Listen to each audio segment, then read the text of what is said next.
Hey guys, Deathletter Magic here. So how has the meta adapted after the banning of one single card, Field of the Dead, when clearly Standard has more problems than that? And I'll be the first to tell you that was the number one problem. That card could not be dealt with, could not be stopped, and it was in too many decks. But that description sounds really familiar. Oh yeah, Oko, the number 2 card everybody wanted banned, except for me, I want Cavalcade banned. I mean, I even think Oko is more annoying and more of a problem. I don't care. I want Cavalcade banned. But now that the copycat net decking tier 1 addicted douchebags who have to win at Magic the Gathering or they won't feel like their mommy loves them have lost their precious Field of the Dead deck, what are they running now? Well, one of the major Field of the Dead decks without Field of the Dead.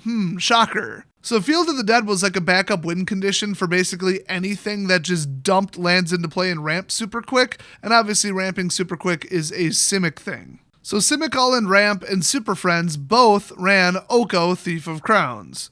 Now some would ramp into like Ugin, all of the control planeswalkers, definitely Teferi, usually Vraska.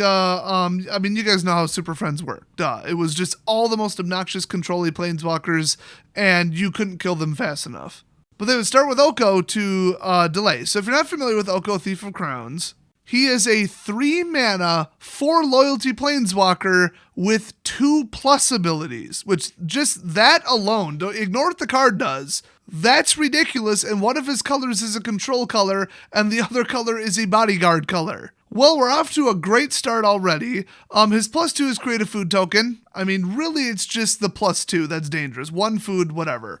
Except that one of the decks he's in, because remember, he's in like at least 2 or 3 decks, if not more, is primarily green with splash blue, and it uses wolves. I've seen 100% Simic Flash control heavy counterspell everything, where it's primarily blue, but they also run him. Then I've seen a pretty 50-50 mix where it ramps into it and it has options like Hydras and stuff.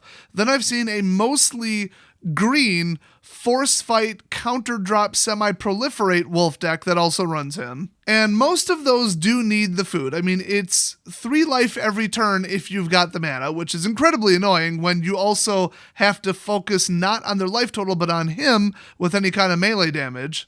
Or you can use it to repeatedly make your stupid wolf indestructible, which is incredibly annoying.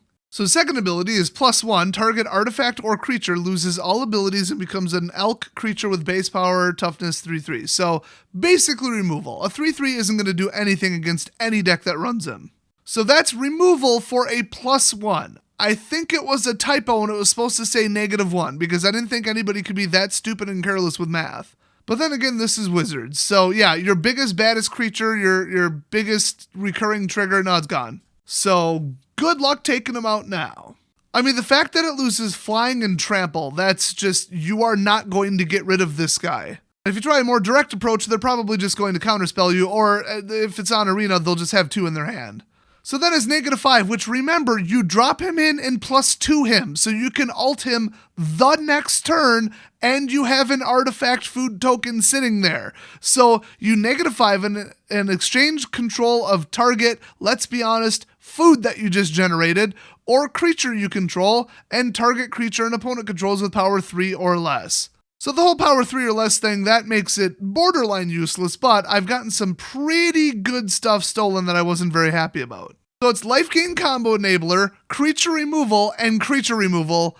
So you can ultimate him after 1 turn, he has no minus ability in the middle, and you can bring him out on turn 3, and he's in a control color deck. I mean, I think technically you could bring him out on turn 2. Oh yeah, the goose. Yeah, you could bring him out on turn 2. So this just was a disaster from the get-go. I mean, I looked at his abilities when I first saw him and I'm like, well, this is pointless and useless. Oh, 1 food, who cares? Turn something into something that's probably bigger, who cares? And then exchange control is something but a power limit of 3. Well, what the hell are you going to do with that? It still, to me, looks like a weak, pathetic, useless planeswalker, but the problem is you can't destroy him, so they're going to have unlimited food in a game. Nothing gets to this stupid guy, and he's a perfect open for a Super Friends deck, and that's just too damn annoying. He's too helpful in a wolf deck, he's too annoying in a mostly mono blue deck, and he's too good of an open in a traditional Simic ramp deck with Adapt and Proliferate and Hydras. So he just helps out too many decks. I will stand by the fact that I don't think the card in a vacuum is that good. I think he's kind of good. The real problem with him is that he works with too many things too well and he comes out too early. And they forgot to put -1 instead of -1 because they're idiots. Actually, realistically, it should be -2. And then really that food ability should be +1, so they just really screwed this up. But we've seen this before. I'll call it main character syndrome. What's the most broken card from M20? Chandra, the one that drops out. Well, first she can't be countered, then she drops out an emblem that can't be stopped, and then that's it. You can't remove it. You're dead. What the hell were they thinking? And honestly, the other two Chandras are pretty toxic right now in the meta too. It's another like, Oko, we can't have people not play the main character of the storyline, arguably. So they tweaked the numbers. They probably made him cost 1 less than he should. They made the +1 higher than it should be, and then they flipped the minus over. And this is the result. So are people actually resorting to decks primarily with him in it? It would appear that yes, because here's the graph. And as of the taking of this screenshot, the ban announcement was 1 day ago. So it took people 1 day, these stupid net decking tier 1 douchebags who pretend they're at the Pro Tour just to go beat 12-year-olds at FNM. They have all just said, well, what's the next most toxic overpowered deck? Oh, anything with Oko in it. And I would suspect, since none of them have any kind of gameplay talent at all, that a huge number of them went to Red Rush Cavalcade. Because besides a moderately difficult mulligan decision, and even that's kind of generous, that deck runs itself. A chimpanzee could run that deck. So his average price is allegedly $64. Now this is mtgstocks.com and it's based on even less accurate websites. What the word market means in their context, who knows? I guess the real price you would actually pay, so then what is that average? How is the average higher? I mean, does some dumbass list it for $100 and you take that into consideration? I really hate this website, so let's look at something real. So eBay, these are the 3 cheapest Okos right now, 2 of which are new listings. So 53, and then honestly by now the 52 and 49 might have already sold, who knows? So that is right now, today, this second, if you wanted to go pick it up, that is the real price of the actual card. Now I checked Card Kingdom, they got it at 65. They do have at least 4 in stock, so they're not sold out yet. And TCG Player has it for about the same as eBay. There's not enough in stock to really make a really good determination. And plus the price is changing so much, but still, $50 cards in standard, are you kidding me? I mean, hey, this is about to get banned. Don't play it. Don't buy it. You'll lose your money. This is your warning. This is your fair warning, everybody. Do not buy this card. But yeah, this is the aftermath right here. This is what happens when they don't ban another problematic card. Everybody who likes to play problematic, unfair, overpowered decks that they know are dickish and that they know everybody hates, and they just all dogpile on it because they're net decking douchebags. So the card absolutely skyrocketed after 1 day. I suspect that it might hit maybe $70 or $80 by the end of the week. It's possible, and I think people are jumping on it pretty quick because they know it won't be banned until November 18th.